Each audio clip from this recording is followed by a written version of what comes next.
Welcome to the Irish Farmers Journal Weekly Podcast. Hello and welcome to this week's podcast. I'm Hannah Quinn-Mulligan, news correspondent with the Irish Farmers Journal. Coming up on the show this week, the ICSA calls for an overhaul of the factory beef grading system. These grading machines in the factory have been updated, seem to be not fit for purpose anymore. There's too many problems going wrong with them. It sort of has come to light there in this last year that there's a lot of factors can influence the grading machines. And West Women in Farming hold an inspiring conference in GMIT.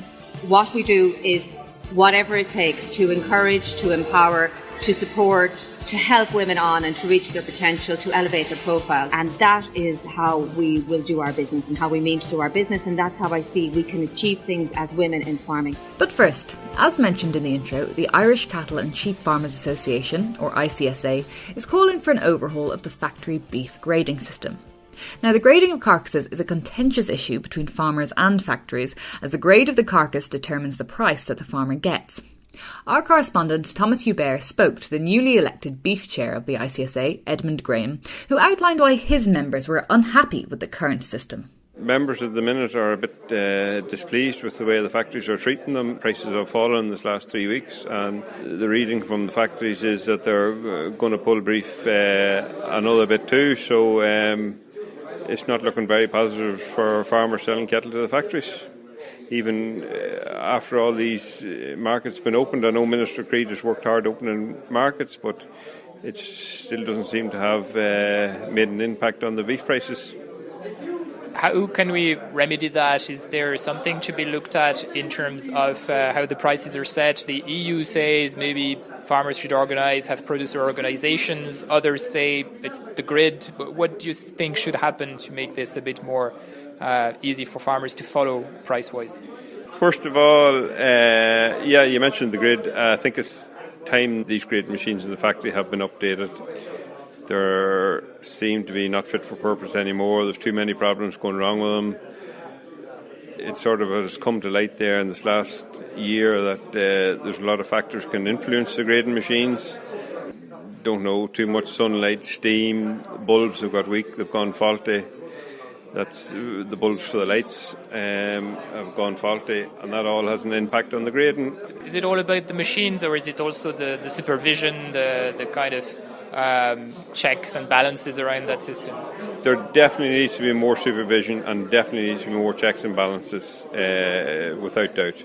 But I think at this stage the machine should be completely overhauled or even replaced at this stage if they're going to stay in the factories. It would be my preference if cattle could be sold flat to the factory and you'd be guaranteed a price before they leave the yard. I suppose there's also some potential legislation coming down the line on relations along the food chain, unfair trading practices, all that. If you could change one thing in the way things are going between the farmer and the factory, how the prices are set and all that. I think there'd have to be more transparency in the factories. There needs to be more dialogue between the farmers and the factories, and we need to get an understanding of where the beef's going, what are the best cuts, the value of the carcass between the different grades, the meat yield from those, and all that has to be explored, and we'll have to start and get the farmers as much as possible for their produce. You know, it can't be all about dumping cheap food into supermarkets anymore. We'll have to go and get paid for what we produce. Now you're in this new position going into the CAP negotiations. Anything you expect from Europe on the next CAP? 2020 will be after Brexit. What can Europe do for beef farmers? Yes, well, that's going to have to be looked into too, and we're going to have to sit down over the next few weeks and try and get an insight into what's going to happen. The CAP talks, Mercosur and Brexit, any one of those three things have the potential to just destroy the beef industry in Ireland, and we're going to have to be on our game and work with our politicians and the MEPs and try and avoid any upset to harm the beef trade any further. All right, Edmund Graham, new beef chairman with the ICSA, thank you very much. We hope that you're enjoying this Irish Farmers Journal podcast. Find out more at farmersjournal.ie. The College of Agriculture, Food and Rural Enterprise, or CAFRE, in County Antrim, enjoys an impressive careers rate for students, with 98% of them getting jobs or going into further education within 6 months of completing a course at the college. Our correspondent Peter McCann paid them a visit on their Dairy Open Day in Greenmount College and spoke to the head of dairy, Ian McGluckage, about their dairy herd.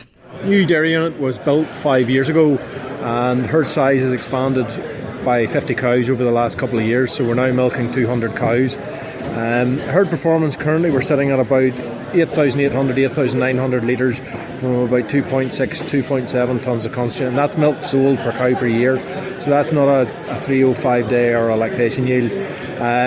We're targeting 700 kilos of milk solids per cow. We're currently at about 660, 665 kilos.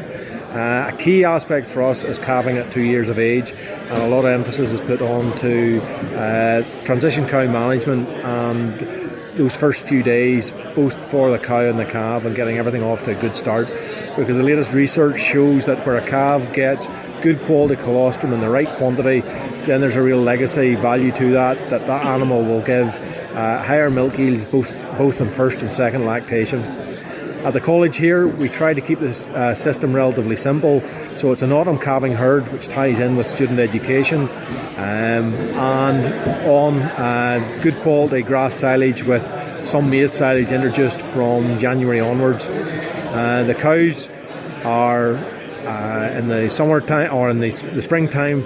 Any cow that's PD'd and calved and given 30 litres left will be out to grass as soon as ground conditions allow, and then from late spring, early summer, the herd will go out, so it's on twice a day milking with seeking to make best use of forage where possible.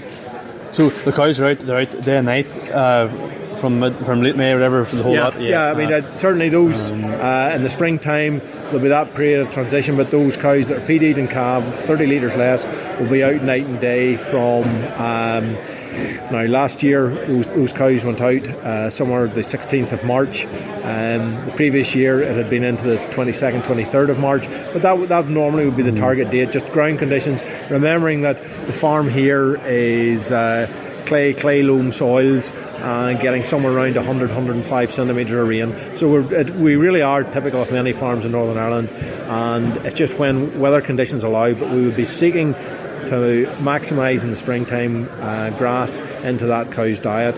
We would also say where you get that surge of growth, and it happens every year, if there's too much grass going to be in front of cows, take paddocks out early and make them into either conventional silage if it ties in with when the silage has been made, or big bale silage. Don't waste grass, and 2017 and the cost of a big bale of silage has certainly proved that point. I suppose one of the things we've touched on during the talks was there was fertility issues in the herd, and you were combating that. We're just really looking after the cow in the first 100 days of milk, feeding her a bit more and all. I suppose, is that what exactly did you do, and has it worked?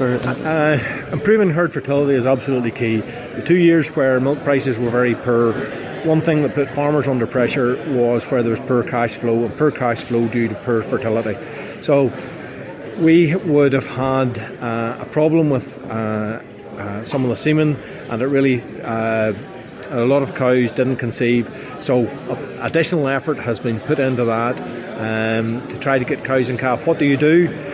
I think heat detection, it starts off as simple as that there. We use either neck collar or pedometers to give that early detection.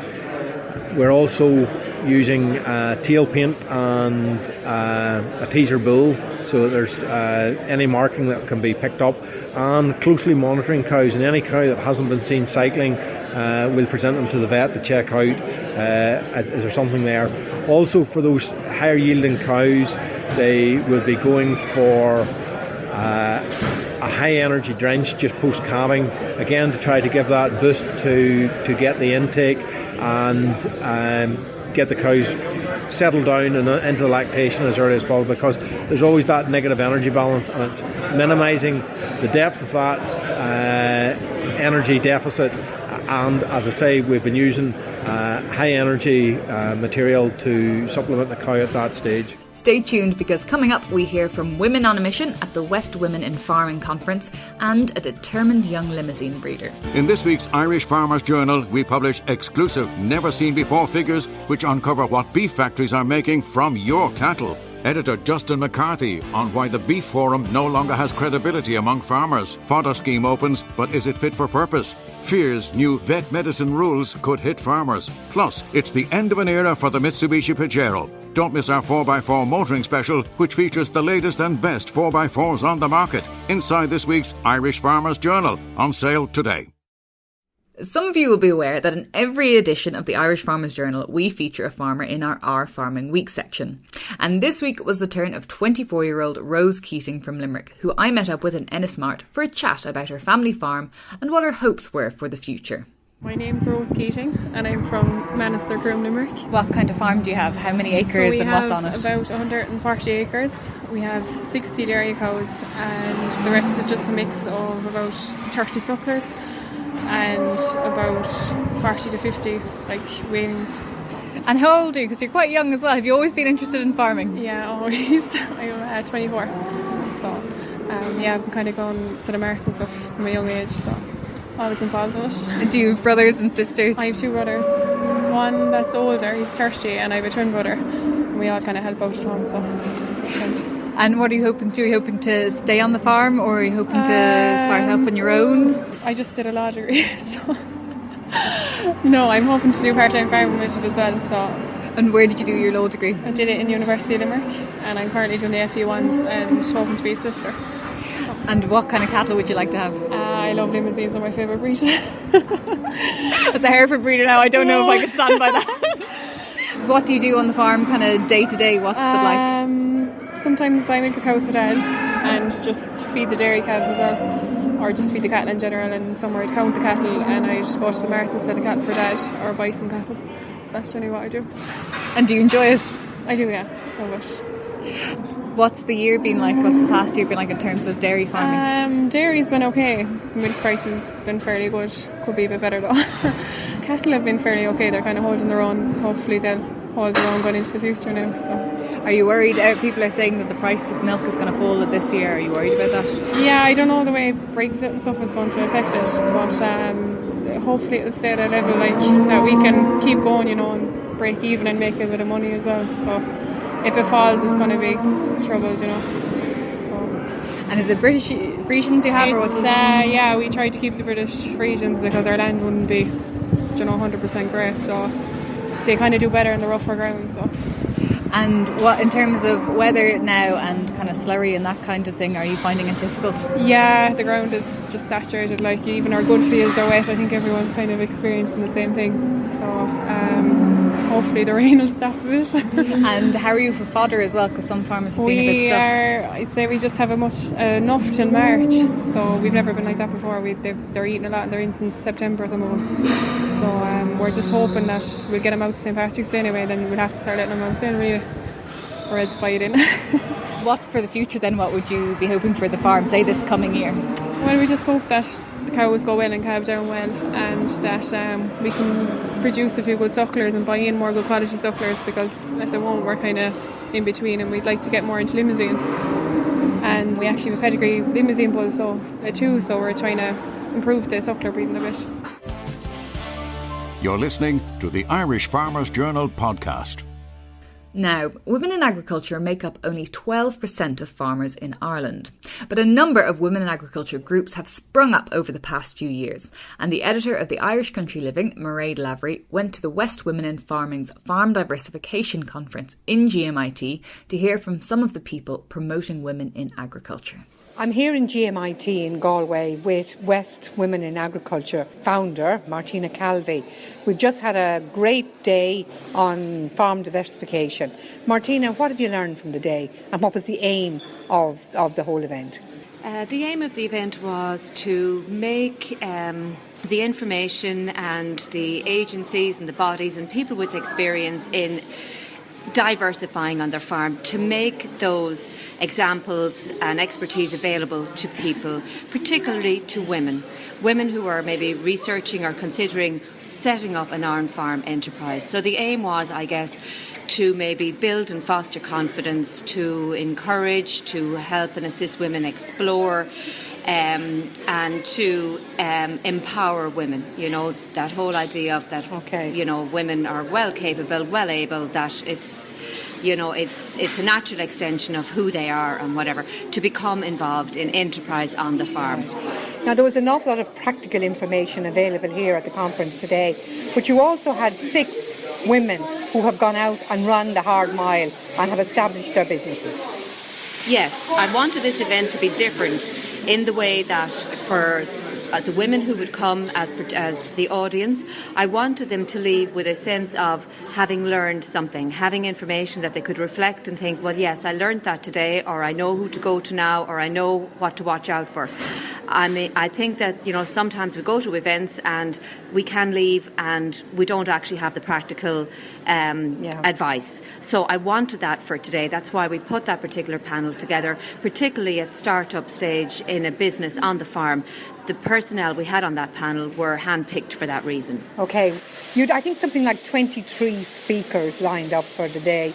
It was fairly, hell for leather to get the information across. What was the highlight for you? Yes. If I could just say that, you know, what were we doing, or what do we do as a group, West Women in Farming Ireland? And again, what we do is whatever it takes to encourage, to empower, to support, to help women on and to reach their potential, to elevate their profile. That's the what. How do we do it? We do it through collaboration. And that's what explains the 23 speakers today. That's what explains the fact that we bring in like GMIT, we bring in the HSE, we bring in revenue, we bring in like all those, even yourself from Farmers Journal. You know, that it's collaboration, and that is how we will do our business and how we mean to do our business, and that's how I see we can achieve things as women in farming.